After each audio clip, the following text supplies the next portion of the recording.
라는 제목으로 요한일서 10번째 강해를 시작하겠습니다. 예수님과의 진정한 사귐은 저희 안에 생명을 누리게 합니다. 그 이유는 예수님 자신이 생명 자체이기 때문입니다. 요한은 극심한 고난 가운데 초대교회 성도 한 분 한 분을 생각하며 요한 1서 1장 1절과 2절에 강력하게 선포합니다. 태초부터 있는 생명의 말씀에 관하여는 우리가 들은 바요, 눈으로 본 바요, 자세히 보고 우리의 손으로 만진 바라. 이 생명이 나타내신 바 된지라. 이 영원한 생명을 우리가 보았고 증언하여 너희에게 전하노니 이는 아버지와 함께 계시다가 우리에게 나타내신 바 된 이시니라. 여기서 선포하는 생명이 바로 예수 그리스도입니다. 여러분, 생명은 무엇입니까? 생명은 사망의 반대말입니다. 그러면 사망은 무엇입니까? 살아있는 모든 것을 죽이는 힘입니다. 반면에 생명은 죽어있는 모든 것을 살리는 힘입니다. 성경은 분명히 선포합니다. 한 사람 아담의 범죄로 말미암아 이 땅에 사망이 왕노릇했지만 그러나 한 사람 예수 그리스도, 한 분 예수 그리스도로 말미암아 이 땅에 다시 생명이 들어오기 시작했다. 그리고 그 생명이 누려질 때 일어나는 증거, 사도 요한은 정확히 그것이 바로 사랑이라고 말합니다. 요한 1서 2장 5절입니다. 누구든지 그의 말씀을 지키는 자는 하나님의 사랑이 참으로 그 속에서 온전하게 되었나니 이로써 우리가 그의 안에 있는 줄을 아노라. 예수님과의 진정한 사귐은 반드시 저와 여러분 안에 생명을 옴돋게 합니다. 그리고 그 생명이 다시 한번 생명의 기운이 나를 휘감을 때 반드시 성도의 삶에는 사랑이라는 결과가 나타납니다. 그리고 요한이 말하는 사랑은 말뿐이 아닌 곧 헌신과 자기 포기를 동반한 삶의 실천입니다. 이와 같은 건강한 신앙의 모습, 요한이 초대교회를 향해 다시 한번 회복하고자 하는 모습인데, 역으로 보자면 현재 이 신앙의 모습이 초대교회 성도들 안에 고장나 있다는 것입니다. 안타깝지만 그 고장난 모습, 그 특징은 아주 분명합니다. 지난주에 말씀드린 것처럼 말과 행함이 전혀 일치하지 않는 것입니다. 요한이 자세히 보니 언행불일치, 모순에 빠진 자가당착의 성도들만 남아있다라는 것입니다. 1장에도 이 부류를 세 부류로 말했고 2장에도 세 부류로 말했습니다. 이런 자들입니다. 나는 하나님을 알아. 난 그분 안에서 살아. 난 빛을 경험했고 그 가운데 있어 라고 말은 하지만 행함이 전혀 따르지 않는 것입니다. 요한의 마음이 너무나 안타까웠을 것입니다. 성도들을 생각할 때마다 눈물과 아쉬움으로 가득 찼을 것입니다. 그래도 여전히 그들을 기대하는 이유는 그들이 구원받았기 때문에, 그들 안에 하나님의 비친 그 영광인 성령이 여전히 함께하기 때문에, 언젠가는 회복될 것을 믿었기 때문에 오늘 이렇게 힘을 내어 말씀을 기록하는 것입니다. 여러분, 그럼에도 불구하고 이 고장난 상태를 지속할 수 없기에 언젠가는 브레이크를 걸고 살려내야 되기 때문에 두 가지를 강조했습니다. 첫 번째는 협박이고 두 번째는 살 수 있는 길입니다. 지난주에 말씀드렸죠. 첫째는 무엇입니까? 너희들이 지금 이대로 살면, 무슨 뜻이죠? 지금 이대로 산다라는 건 새 계명인 것을, 서로 사랑인 것을 알면서도 실천하지 않으면, 그러니까 사명대로 살지 않고 결국 너희 멋대로 살면 여전히 어둠에 있고 어둠에 행하며 눈은 멀어 갈 곳을 알지 못할 것이다. 여러분, 굉장히 심각한 상황입니다. 쉽게 말씀드리면 그 신앙생활은 서서히 갈수록 깊은 수렁에 빠진다. 성경을 봐도 감동이 없고 기도를 해도 어차피 응답이 없습니다. 하나님이 원하는 뜻을 무시한 채 살아가기 때문입니다. 그러나 이렇게 겁만 주고 끝나지 않습니다. 사도 요한은 그들에게 어떻게 하면 살 수 있는지 분명히 지금 이 상황에서 벗어날 수 있고 이 고난을 극복할 수 있고 새 계명에 서로를 사랑할 수 있는 원리를 가르쳐 주는데, 그게 바로 무엇이냐? 빛 가운데 잠시 있지 말고 그 빛 가운데 지속적으로 거해라. 아주 피상적이고 이론적인 고백하지 말고 빛 가운데 지속적으로 거할 때 너희들 안에 참 행복이 회복될 것이다. 빛 가운데 지속적으로 거할 때 너희 안에 더 이상 거리낌이 없을 것이다. 여러분, 거리낌이 무엇이었죠? 제가 지난주에 원문을 풀어 설명해 드렸습니다. 거리낌이란 함정이라는 뜻입니다. 여러분, 더 이상 여러분이 스스로 자초한 함정에 빠지는 인생이 아니기를 축복합니다. 왜 자꾸만 그렇게 사십니까? 분명히 이게 잘못된 것을 아는데 왜 자꾸만 알면서도 거리낌에 빠집니까? 그것을 감당할 힘이 없기 때문입니다. 그런 의미로 함정에 빠지지 않겠다는 의미로 같이 암송하시겠습니다. 단체 문자를 보내드린 것 송구스럽지만 이해해 주시고, 항상 개별적으로 다 보내드리고 싶지만 나중에 그런 기계가 나오겠죠. 네.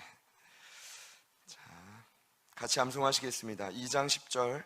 그의 형제를, 시작. 그의 형제를 사랑하는 빛 가운데 거하여 자기 속에 거리낌이 없으나. 한 번 더 하시겠습니다. 시작. 그의 형제를 사랑하는 자는. 아멘. 네. 다 같이 하시죠. 아멘. 금일 본문은 간단합니다. 지난 본문과 이어집니다. 이 12절과 14절 자세히 보시면 공동체를 구성하는 세 부류를 소개합니다. 자, 자녀들 첫 번째, 두 번째는 청년들, 세 번째는 아비들입니다. 자, 이 특징은 괜히 말하는 것이 아니라 지난주 본문과 이어진다고 말씀드렸습니다. 저는 이 본문을 요한이 말하고 있는 목적을 두 가지라고 생각하는데, 첫 번째, 각 신앙의 단계, 부류가 가지고 있는 특징을 요한이 정의를 내리므로 이 특징은 그냥 특징이 아니라 각자의 신앙의 단계에서 빛 아래 거하는 원리를 소개하는 것입니다. 그러니까 다 나름 그 생명과 사명을 유지하는 원리가 달라요. 하나님은 그냥 뭉탱이로 너희들 다 그냥 이렇게 하면 생명을 누린다가 아닙니다. 맞춤 교육이라고 하죠. 신앙이 어린 아이들은 아이들 나름 누리는 원리가 있고, 청년들은 감당해야 될 몫이 있고, 아비들도 감당할 몫이 있는 것입니다.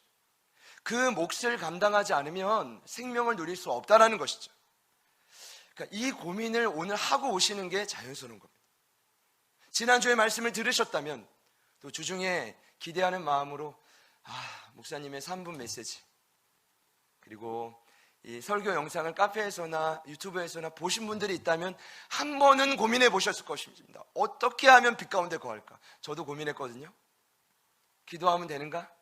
지금보다 더 열심히 말씀 보면 되는가? 공부하면 되는가? 성도들을 더 찾아가고 열심히 신방하면 되는가? 아니요. 그것도 방법일 수 있지만 단계적으로 빛 가운데 거하는 원리를 가르쳐 준다. 여러분, 너무 놀랍지 않습니까? 할렐루야. 네, 저만 감동한 것 같은데. 오늘 말씀의 핵심 두 번째는 그 가운데서 빛 가운데 거하는 원리대로 살아라. 그것도 맞지만 궁극적인 핵심은 바로 시간이 지나면 지날수록 너희들의 영적인 수준이 자라나야 한다는 것입니다. 자녀들에서 청년들로, 청년들에서 아비들로 성장하며 부르심의 자리를 지키라. 이것이 어찌 보면 오늘 두 번째 핵심이지만 궁극적인 결론입니다. 먼저 요한은 영적인 수준을 세 단계로 나누어 설명할 때 교회를 가정으로 비유합니다. 뭐라고 비유했다고요? 가정으로. 이건 요한만 한 게 아니라 사도 바울도. 제가 아까 깜짝 놀랐는데 이 성성전 기도해 주실 때 에베소서 2장 19절 말씀이거든요. 그 2장 19절에 교회를 뭐라고 표현하냐면 권속이라고 표현합니다. 뭐라고요? 권속. 이 오이코스라는 단어가 여러분 어려운 단어가 아닙니다. 2장 19절입니다. 그러므로 이제부터 너희는 외인도 아니요 나그네도 아니요 오직 성도들과 동일한 시민이요 하나님의 권속이라. 거기서 말하는 권속을 어떨 때는 이렇게 번역이 됩니다. 하나님의 가족에 속한 식구들. 뭐라고요? 하나님의 가족에 속한 식구들. 여러분, 저는 오늘 이 말씀을 전하면서 물론 부끄럽습니다. 때론 교회를 가족이라고 소개하기에 그 친밀감과 사랑이 저에게 먼저 참 많이 부족하다는 걸 느낍니다. 여러분, 그럼에도 불구하고 저희들이 속한 이 지역교회인 제자들 교회는 영적인 가족입니다. 영적인 가족입니다. 예수의 피로 거듭날 때, 여러분이 오늘 이곳으로 예배에 올 때 이미 우리는 새로운 가족으로 거듭났습니다. 흔히 물보다 피가 진하다라고 합니다. 피 중에 가장 진한 피가 예수의 피입니다. 믿으시기를 축복합니다. 예수의 피로 거듭났고 난 가족이 절대로 안 되겠다. 오늘 문을 열고 지금 나가십시오. 네, 하영쌤은 사진을 찍으세요.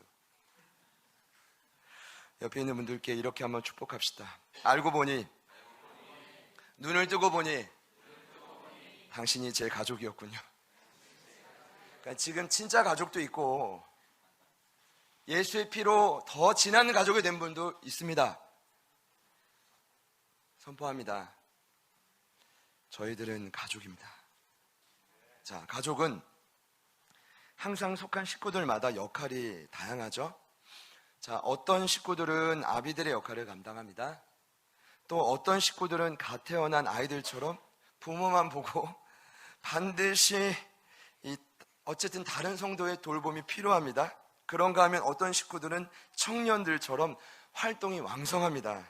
필요한 경우에는 군인들처럼 가정과 교회와 국가를 지키기도 하죠. 광화문 이런 얘기를 하지 않겠습니다. 어찌됐건 간에 하여튼 가만히 있지 못해 어쨌든 나가야 됩니다. 여러분 오해하지 마십시오. 실제로 나이가 어려서 영적인 어린아이가 아닙니다. 그럼 실제로 나이가 많다고 영적인 아비입니까? 그것도 아닙니다. 육체의 나이가 기준이 아닙니다. 여기서 말하는 건 영적인 역할과 책임에 따라 단계를 구분짓겠다는 것입니다.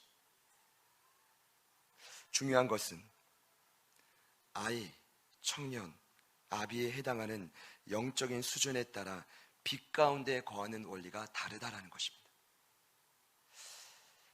빛 가운데 거하는 원리를 다시 말씀드리겠습니다. 이 말은 곧 사명을 감당해야 하는 원리입니다. 이 말은 곧 힘이 들어도 내 옆에 있는 이웃을 서로를 사랑하게 하는, 그를 위해서 내 것을 헌신하고 바치는 그 힘을 의미합니다. 자, 첫 번째, 부모의 돌봄이 반드시 필요한 자녀와 아이들. 12절과 14절의 특징이 나옵니다. 두 가지입니다. 죄사함과 아버지를 아는 은혜. 자, 뭐라고요? 죄사함과 아버지를 아는 은혜. 자, 영적인 아이들은 이런 특징이 있습니다. 여러분 기억해 주십시오. 거듭났어도 구원의 확신이 있어도 아이들은 그만큼 과거에 죄된 습관이 많습니다. 이 말은 곧 그만큼 보이지 않는 곳에서 죄를 짓는 횟수가 많다라는 것입니다. 이 말은 곧 아이들에게 가장 필요한 것은 맛있는 음식과 사랑과 애정의 표현이 아니라 그 반복적인 죄를 짓는 아이들에게 가장 필요한 것은 예수의 십자가의 죄사함을 경험하는 것입니다. 그 십자가의 죄사함을 경험하면 그들은 뭘 느끼냐? 아버지의 사랑을 거기서 체험하죠. 반복적으로 나는 죄를 짓는데 여전히 하나님이란 분은 나를 인내하고 기다리시며 기회를 주시네. 그러면서 그들이 뭘 느낍니까? 하나님의 사랑을 경험하기 시작합니다. 옆에 있는 분들을 흔들어 보세요. 한 분이 졸고 계셔서. 자, 흔들어 보세요. 하나님의 사랑이 당신에게 임해야 됩니다. 조는 분 없었어요. 그냥 여러분. 자, 두 번째 특징. 자, 이러면서 아이들은 생명을 누린다는 것입니다. 할렐루야. 이러면서 그 사랑을 받으면서 죄를 또 지어야 돼요. 지으면서 십자가 밑에서 또 울면서, 야, 하나님 나 같은 것을 이해해 주시네. 이러면서 빛 가운데 거한다. 할렐루야. 두 번째 부류는 어느 정도 믿음이 자라난 청년들입니다.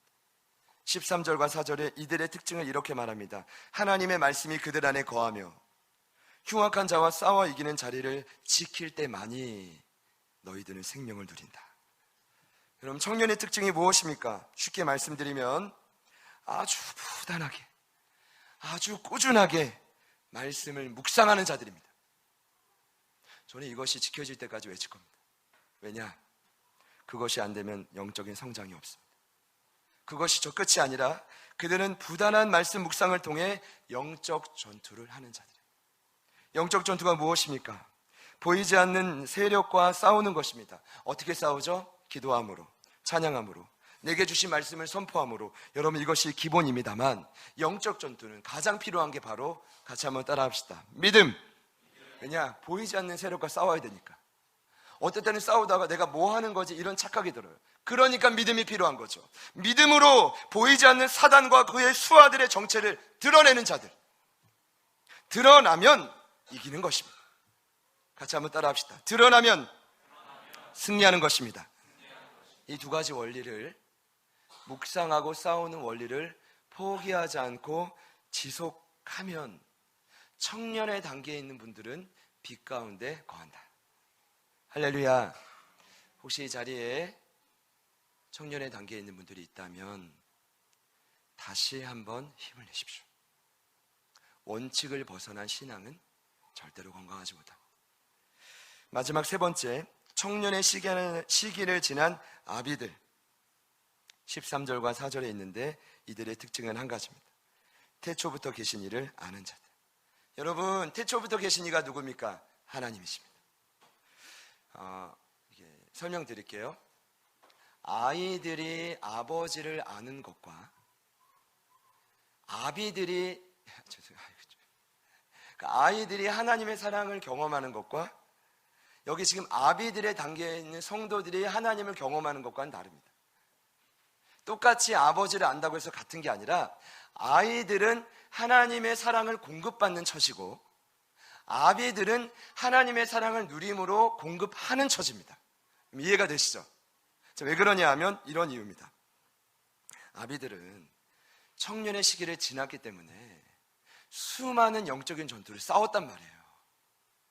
그러니까 그 마음에 무슨 마음이 있냐면, 이 어떤 상황을 맞이할 때 두려워도 확신이 있어요. 수많은 영혼들이 두려워하고 상처가 있고 믿음이 없는 걸 보여도 자기에겐 확신이 있어요. 왜요? 수많은 전투를 통해 하나님께서 어떻게 일하셨는지를 경험했기 때문에. 싸웠던 경험. 그 가운데서 그가 경험한 것은 무엇입니까? 날마다 그의 인생을 세웠던 한 권 성경의 사람, 말씀 묵상의 사람. 그러니 그는 제가 할 때 성경의 핵심을 잘 아는 자예요. 여러분, 성경의 핵심이 무엇입니까? 여러분 66권 다 몰라도 돼요. 그 지식을 다 몰라도 돼요. 핵심만 합시다. 핵심이 무엇입니까? 오늘 아비들의 특징에서 말하고 있는 성경의 핵심, 태초부터 계신 이의 사랑을 경험하는 것입니다. 결국 아비가 되어 하나님의 말씀을 깊이 묵상하면 무엇을 깨닫냐 하면, 하나님은 사랑이시다라는 것을 깨닫습니다. 그 사랑이 무엇입니까? 우리를 향한 깊은 인내와 눈물이고, 그 깊은 인내와 눈물이 자신의 삶에 충만할 때 그 아비들은 그 사랑을 때로는 자신을 오해하고 때로는 비방하고 괴롭혔던 다른 가족들에게 나눌 수 있는 자가 된다라는 것입니다. 그것이 아비입니다. 아비는 힘이 들어도 그렇게 사랑을 나눠야 빛 가운데 거하고 생명을 유지할 수 있는 것입니다. 사랑하는 여러분, 오늘 이 말씀을 들으시면서 내 단계는 아이들이었구나, 내 단계는 청년과 아비였구나 라고 깨달음이 있으시기를 축복합니다. 그리고 오늘 나온 원칙대로 부단히 몸부림치시기를 축복합니다. 그럼 오늘 말씀의 핵심은 이렇게 하면 되는구나 맞지만, 더 중요한 핵심은 아까 제가 말씀드린 대로 이제는 영적인 성장을 이루어가라. 아이들은 청년들이 되고, 청년들은 아비들이 되고, 아비들은 힘이 들지만 더욱 견고한 아비가 되라는 뜻입니다. 저는 오늘 말씀을 묵상하면서 처음으로 깨달은 바가 있습니다. 그것은 요한이 오늘 세 부류를 이렇게 나누었는데, 여러분 자세히 보시면 세 부류의 특징을 아주 명확하게 정의하고 있지만, 이 세 부류 중에서도 가장 집중하고 있는 부류가 있다는 것을 알 수 있습니다. 여러분께 질문 드립니다. 누굴까요? 청년들이요? 제가 이렇게 일부 예배 때는 누굴까요 했을 때 대답이 없었는데, 자, 청년들, 네. 누굴까요? 아이들, 네. 그리고요? 청년들 또 나왔어. 자, 제가 말씀드리겠습니다.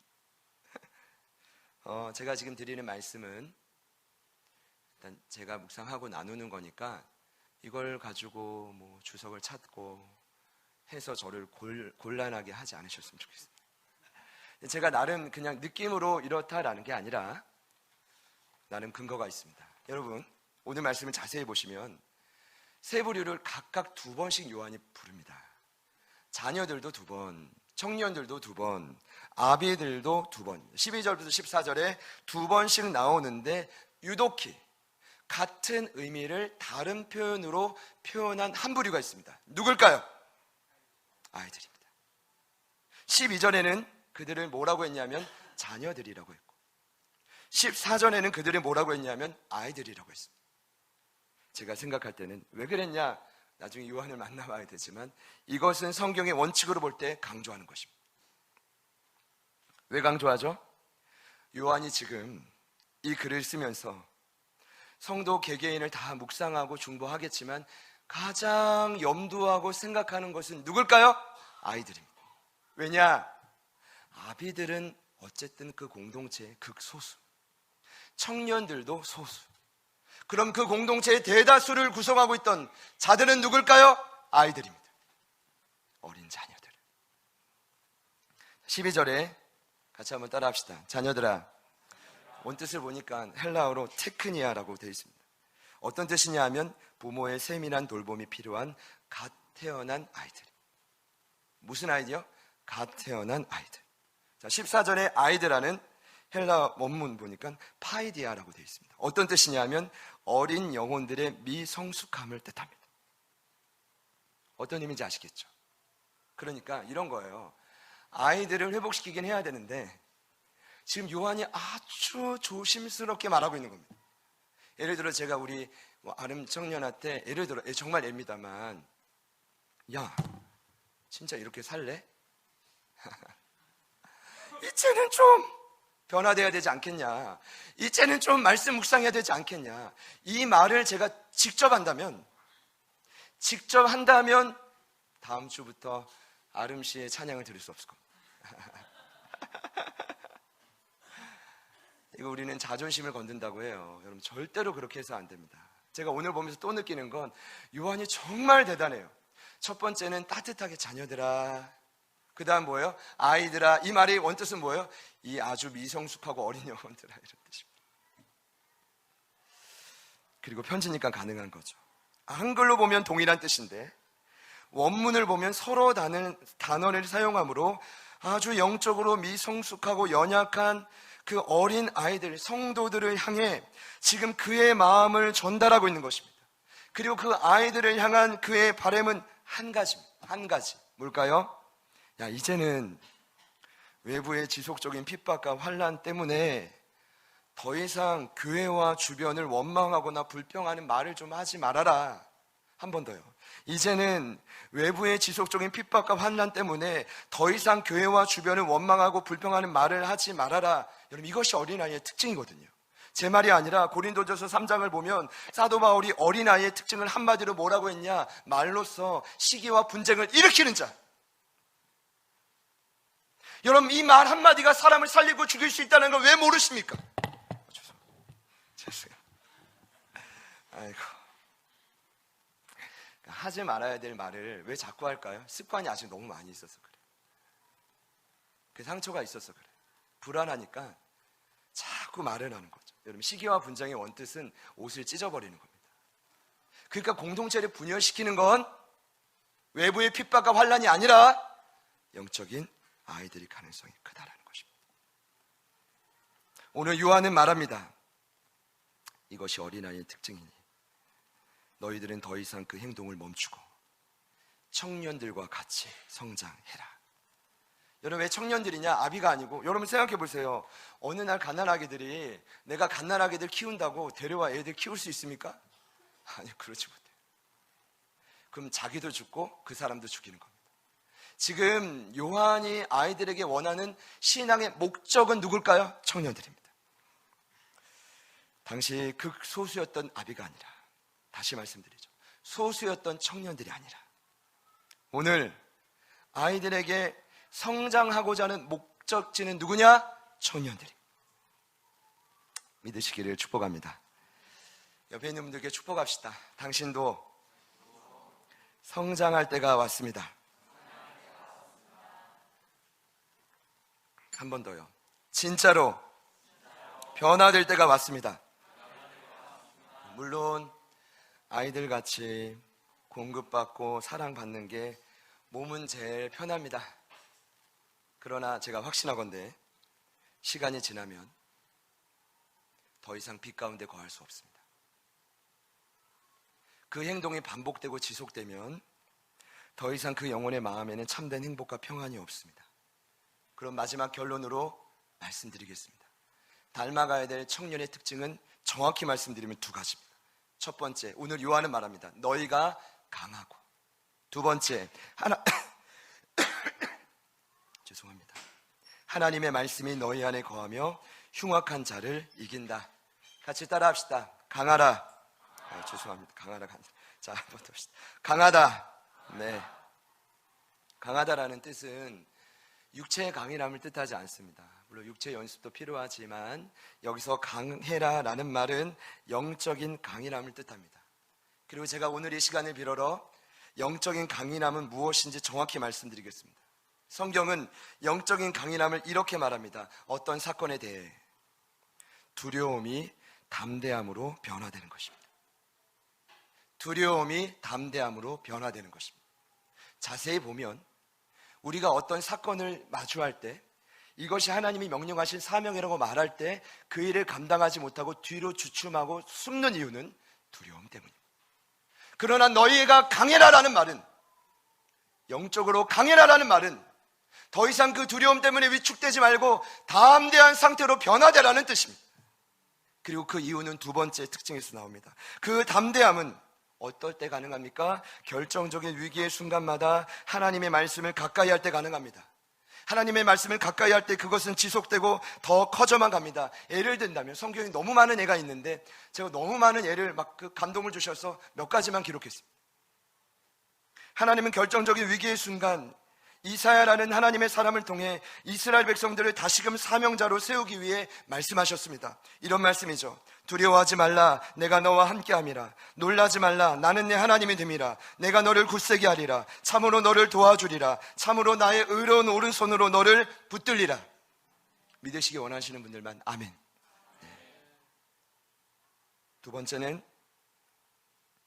모세가 죽은 후 이스라엘 백성들과 가나안 땅을 점령해야 될 사명을 받고 위축되어 있던 여호수아에게 하나님 하셨습니다. 말씀. 여호와의 종 모세가 죽은 후에 여호와께서 모세의 수종자 눈의 아들 여호수아에게 말씀하여 이르시되 강하고 담대하라. 너는 내가 그들의 조상에게 맹세하여 그들에게 주리란 땅을 이 백성에게 차지하게 하리라. 오직 강하고 극히 담대하여 나의 종 모세에게 모세가 내게 명령한 그 율법을 다 지켜 행하고 우로나 저로나 치우치지 말라. 그리하면 어디로 가든지 형통하리라. 여러분, 저는 깜짝 놀랐어요. 이 말씀이 뭡니까? 오늘 요한이 말하고 있는 청년의 두 가지 특징을 지금 하나님이 여호수아에게 동일하게 말씀합니다. 강하고 담대하라. 저러나 오나 치우치지 말고 말씀을 묵상하라. 그리고 이렇게 말씀하시죠. 내가 내게 명령한 것이 아니냐. 강하고 담대하라. 두려워하지 말며 놀라지 말라. 내가 어디로 가든지 내 하나님 여호와가 너와 함께 하느니라 하시니라. 여러분, 이제는 마음과 귀를 열고 하나님의 말씀에 귀를 진심으로 기울여야 될 때가 왔습니다. 이 동일한 말씀이 가슴이 터질 것 같았습니다. 성령이 이 말씀을 확신을 주실 때 이게 나구나 저구나라는 확신이 들었고 우리 제자들 공동체구나라는 확신이 들었을 때 가슴이 터지는 것 같았습니다. 반드시 저와 여러분 모두에게 동일한 말씀이 들려주시기를 축복합니다. 여러분, 그래야 영적인 아이들이 늘 한계에 부딪히는 자신의 과거의 아픔과 상처를 뛰어넘을 수가 있습니다. 결정적인 순간 난 그랬는데 어디에서 지나간 수많은 것을 레위기 말씀을 보면 예수의 피로 다 해결했는데 그 상처를 끄집어가지고 할 수 없는데 아니요. 그것은 아이들의 특징입니다. 하나님의 말씀이 결정적인 위기의 순간 들린다면 우리들은 그 아픔과 상처를 뛰어넘어 영적인 진정한 청년으로 거듭날 수가 있습니다. 거듭날 수가 있습니다. 공동체를 지키고 공동체를 살리고 공동체를 진심으로 세워가는 영적인 군사, 저와 여러분 되시기를 축복합니다. 복음전도와 선교를 위해 저희가 교육관을 인수하고 지금 건축하는 것도 마찬가지입니다.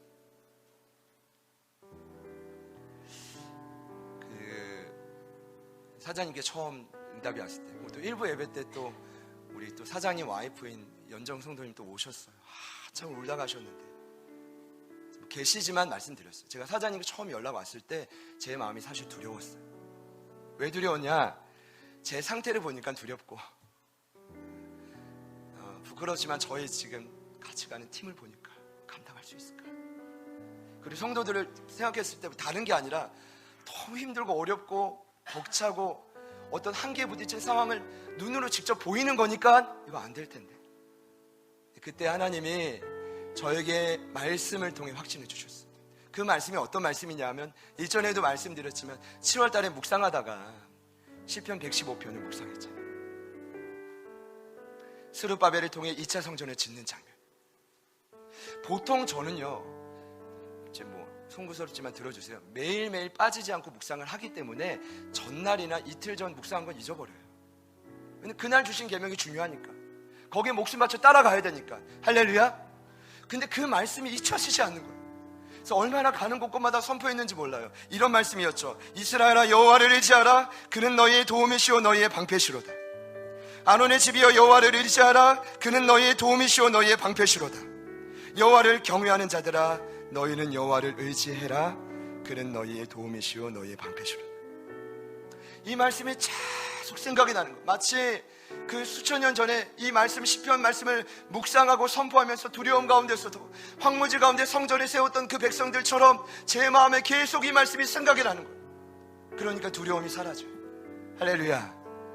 사람이 좀 이상해지는 거예요. 꿈을 꾸게 돼요. 제가 요즘에 습관이 생겼는데, 몰래 주차장에 가면 외관에 보이는 트램폴린 이 스티커가 외관에 붙여져 있지 않습니까? 4층에. 저는 계속 꿈을 꿔요. 그것을 이제 곧 떼내고 흰 바탕에 요즘에 저희가 몰고 있는 그 디사이플스 철치가 파란 글자로 들어가는데, 그 글자는 그냥 글자가 아니라 빛이 나오는 글자. 물론 어제도 집사님과 그런 얘기 나눴지만 돈이 많이 들어요. 빛이 나옵니다.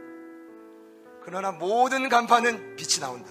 할렐루야. 저희가 졸 때도 그 빛은 복음의 실체인 예수의 생명의 빛으로 이 어두운 땅을 밝혀야 된다. 24시간 내내.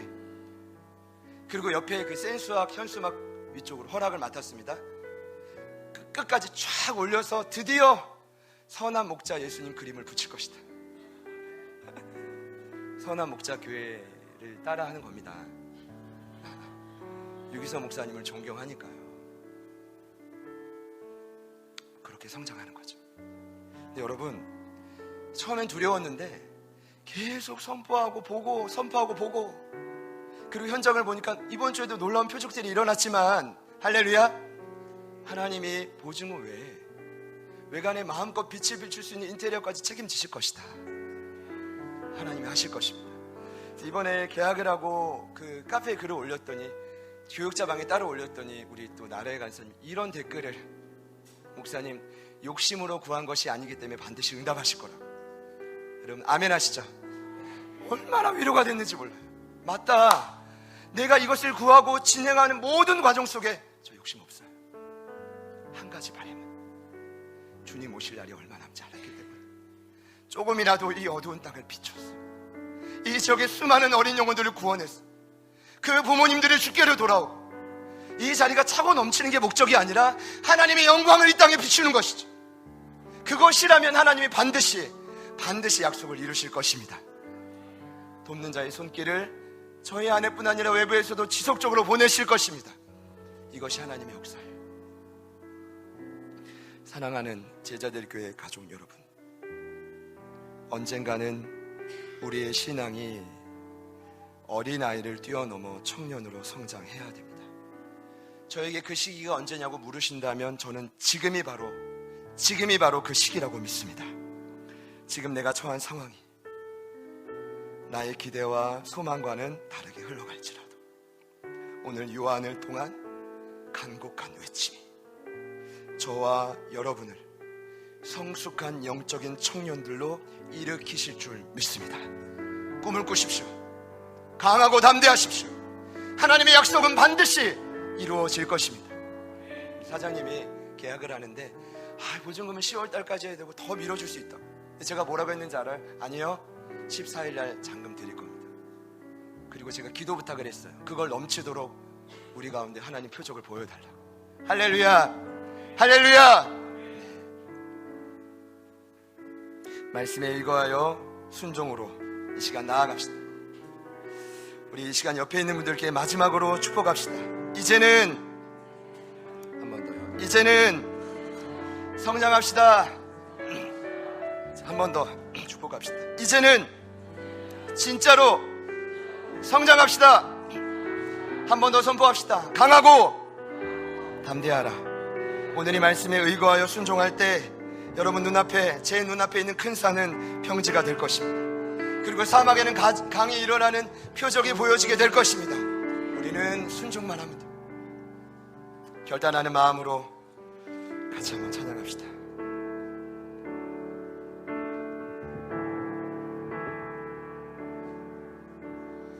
나의 모든 기대, 내가 바라는 것들,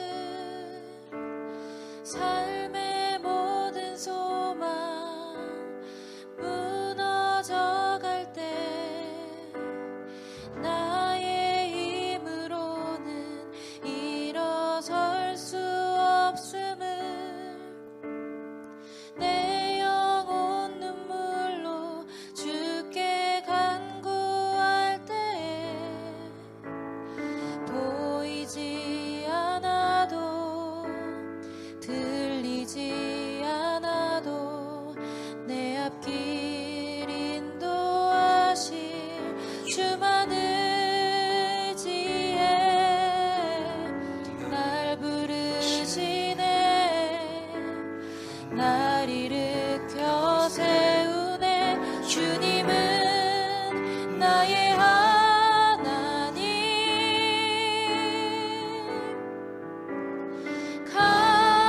강하고 담대하라. 내가 너와 함께함이라. 두려워 말라. 주 너의 하나님이라. 나의 모든 기대, 내가 바라는 것들, 삶의 모든 소망 무너져 갈 때 나의 힘으로는 일어설 수 없음을, 내 영혼 눈물로 주께 간구할 보이지 않아도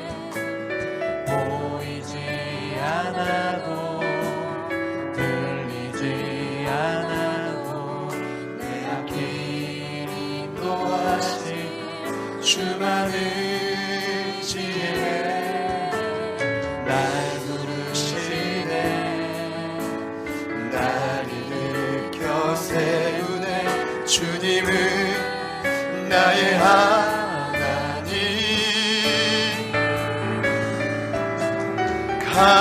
강하고 담대하라.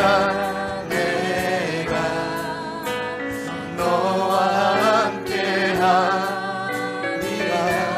두려워 말라. 주 너의 하나님. 강하고 담대하라.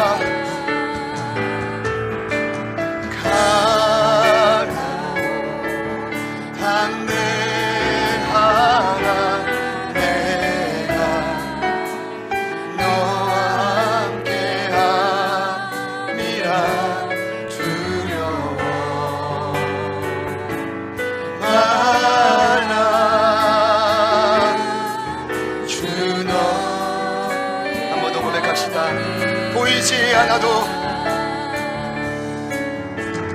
보이지 않아도 들리지 않아도 내 앞길 인도하신 내 앞길 인도하신 주만은 내 앞에 큰 사랑 내 앞에 큰 사랑 평시가 될지어다 될지어다 믿음은 기적을 이루리 강하고 담대하라 내가 너와 함께함이라 두려워 말라. 우리 목소리 높여서 한 번 더 전심으로 선포합시다. 강하고 담대하라. 강하고 담대하라. 내가 너와 함께함이라. 두려워 말라. 주너 우리 한 번 더 공동체를 향해 믿음으로 선포합니다. 강하고 담대하라.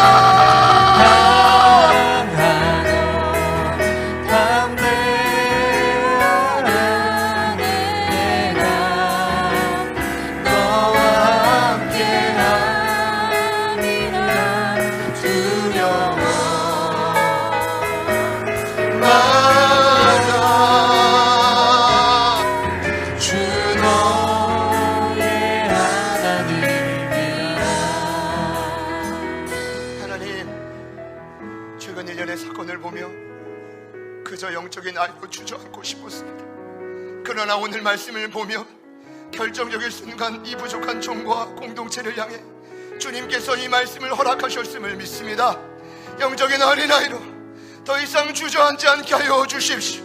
과거의 습관적인 죄를 끊어내게 하여 주십시오. 그 모든 아픔과 고통과 상처로부터 우리를 자유케 하여 주시고 이제는 하나님의 말씀을 묵상하며 흉악한 자들과 싸워 이길 수 있는 영적인 청년들로, 영적인 강인한 자들로, 영적인 군사들로 거듭나는 이 시간이 되게 하여 주십시오. 우리 결단하는 마음으로 우리 다 같이 주님 이름 부르시고 우리 간절히 한번 기도합니다. 주여, 주님, 주여, 주님 도와주십시오. 하나님 위하여 주십시오. 하나님 저희들이 서 있는 모든 곳에서 다시 한번 하나님의 사람들로 일어나기를, 영적의 젊은이로 일어나기를 간절히 소망합니다. 하나님 영적인 미랄과 강인함을 허락하여 주십시오. 다시 한번 이 강인함을 누리게 허락하여 주십시오. 하나님 나와 교육자들이 허락하여 주십시오. 사랑하는 성도들이 허락하여 주십시오. 아버지 도와주십시오. 아버지를 하여 주십시오. 성령님 도와주십시오. 하나님이 하여 주십시오. 주의 말씀만의 진리를 믿기에, 오늘의 말씀이 진리라 믿기에 다시 한번 공동체를 지키고 하나님 공동체를 살리고 진정으로 세워가는 영적인 군사로 우리를 거듭나게 하소서. 아버지 하나님 감사, 아버지 하나님 감사, 아버지 하나님 감사, 아버지 하나님 감사, 아버지 하나님 감사, 아버지 하나님 감사, 아버지 하나님 감사, 아버지 하나님 감사, 아버지 하나님 감사, 아버지 하나님 감사, 아버지 하나님 감사. 주여 도와주십시오. 주여 도와주십시오. 주여 도와주십시오. 주여 도와주십시오. 주여 도와주십시오. 하나님 일하시는 여호수아처럼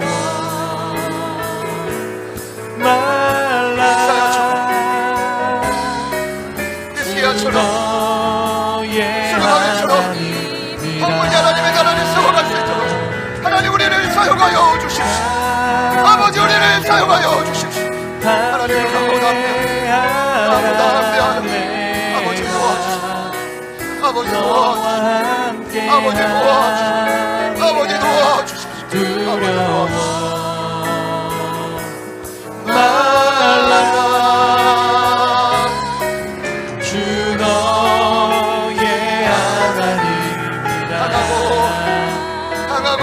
항하고 함께하라.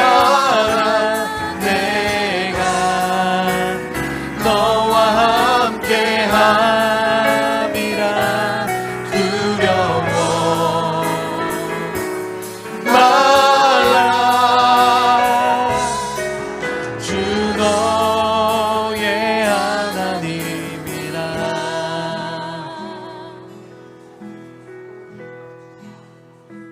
이 시간을 통해 여호와 곧 우리의 하나님 되기를 원하시는 주님, 이 시간을 헛되이 보내지 않게 하여 주시고 주님이 사명이 마치는 그 시간까지 더욱더 집중하여 주의 사명을 능히 감당케 하여 주시옵소서. 주님 오실 날이 얼마 남지 않았기에 부디 우리가 교육관을 인수하는 과정뿐 아니라 이 땅 어두운 곳에 빛을 비추며 어리고 사랑하는 영혼들을 구원하는 역사가 일어나게 하여 주십시오. 뿐 아니라 우리를 여호수아처럼, 우리를 히스기야와 이사야처럼, 그리고 주님 성전을 다시 세웠던 스룹바벨처럼 우리를 사용하여 주십시오. 나의 모든 것을 바칠 준비 주님 하시는 줄 믿습니다. 받아주시고 역사하여 주시옵소서. 영적인 아이들로 주저하지 않게 하여 주시고 하나님의 말씀이 우리 안에 거하며 다시 한번 그 강인함을 회복하며 전진하는 자들이 되게 하여 주십시오. 이곳에 새로운 역사를 이루실 주님을 기대합니다. 이미 상황이 역전될 줄 믿습니다. 이미 어둠이 영을 따라가고 상황이 역전된 줄 믿습니다. 우리 가운데 세일을 행하시고 성처신 하나님을 찬양합니다. 주의 이름을 높여드리며 예수님의 이름으로 기도드립니다.